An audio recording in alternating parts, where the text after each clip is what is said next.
As you're eating dinner, watching reruns on TV, they're watching. As you sit on your computer late at night, they're watching. When you walk from your bedroom to the bathroom late at night, you can be certain that they're watching. They watch everything you do. They listen to every sound you make. They're with you every second of the day and every day of the year. Who are they, you may ask? Well, it's not so much of a question of who they are, but what they are. For the lack of a better name, I simply call them watchers. Everybody has one, and you're likely seen yours countless times. It's in the room with you right this second. Take a quick glance all around you. Chances are, your eyes are connected with the eyes of your watcher. Oh, but don't bother looking again.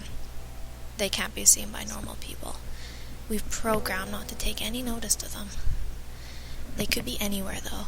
Hiding behind chairs in your dining room, watching you from atop your refrigerator, staring at you from underneath your desk as you do work, peeping at you at the end of your bed as you sleep. People are chosen, however. Chosen to be the few unfortunate bunch that get to see their watchers. I am one of these unlucky few. They're never fully exposed, but the sight of one is a sight to pity. They're almost always hunched over in a fetal position, their small, pale, bony body looking as if it could be crushed under the weight of its large head.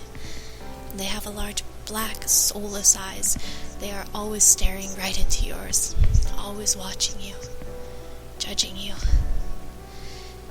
It starts slow being able to see them. In the course of a few weeks, you'll begin to see small movements in your peripheral vision.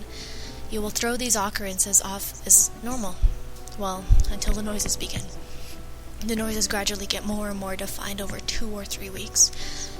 In my experience, it was a slow padding of feet shuffling across the hardwood floor as I was trying to sleep.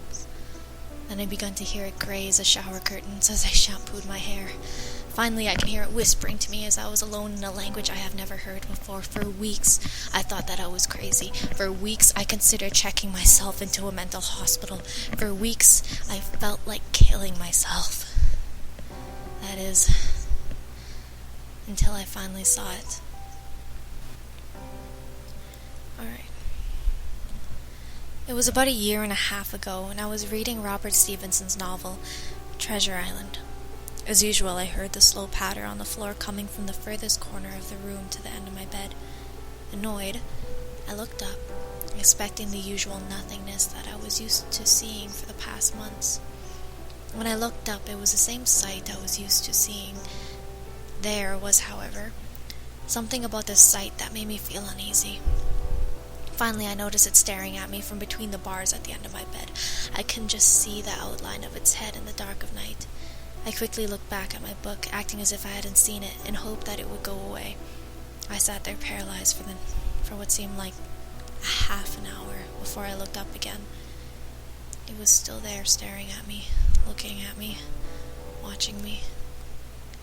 You have likely had the same experience. The difference is that you don't notice it watching you. You're not supposed to notice it. It doesn't want to be noticed.